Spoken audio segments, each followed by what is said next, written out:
Qual é o mecanismo da desbiose que leva a essa vaginose bacteriana?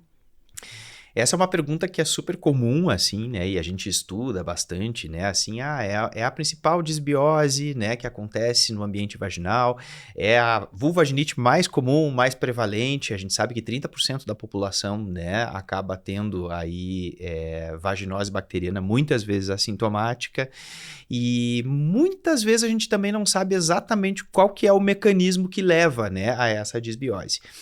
Mas a gente sabe que o princípio básico, a etiopatogenia básica é que quem é que deve ser predominante no ambiente vaginal? Os lactobacilos, né? A gente sabe que os lactobacilos, eles precisam estar sempre predominando no ambiente vaginal. Para manter a saúde vaginal, os lactobacilos, que são bastões gram-positivos, eles precisam estar sempre dominando, né? Como, na verdade, a gente tem aí várias bactérias que acabam estando presentes, né, na vagina, a gente nunca fala assim, precisa ter só lactobacilo, né? A gente sempre fala em predominância, né? E o que tem que sempre predominar são os lactobacilos. A gente tem várias espécies de lactobacilos, né? Como lactobacillus crispatus, a gente tem lactobacillus gasseri, Gsene. O crispatus, inclusive, o que a gente mais costuma ver, né, na microbiota vaginal normal. E esses lactobacilos, o que eles fazem? Eles pegam ali o glicogênio, que existe principalmente nas células intermediárias do epitélio vaginal, e transformam, né, alguns produtos aí do glicogênio em ácido láctico. Isso mantém um pH vaginal abaixo de 4,5, né?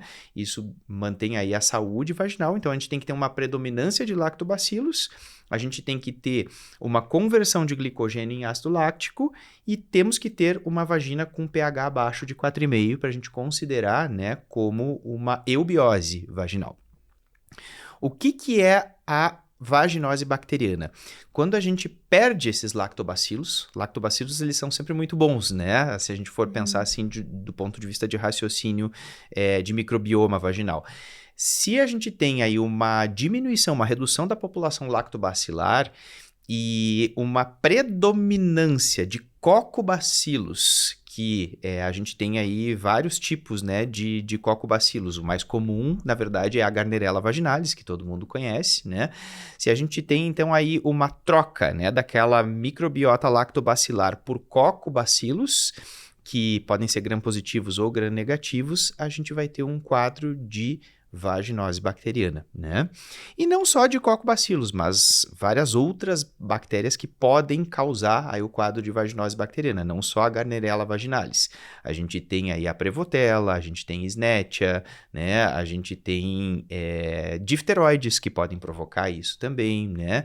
Então, tem Leptotrix, tem várias outras bactérias, né, que podem acabar provocando o quadro de vaginose bacteriana que não necessariamente a Gardnerella vaginalis. Ela é a principal, né? A Gardnerella vaginalis é a principal. Mas quando tem, então, uma troca, né?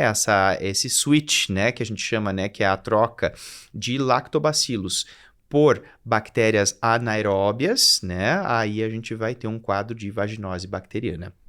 Esse é o mecanismo, né? Que a gente tem uma ruptura da saúde vaginal normal para um ambiente de disbiose, né? Então, aquele lactobacilo que deveria predominar, né? Que é o bom, que é o que mantém a saúde vaginal, ele vai ser substituído por bactérias anaeróbias e isso é o que acaba levando ao quadro de vaginose bacteriana. Algumas vezes sintomático, algumas vezes totalmente assintomático.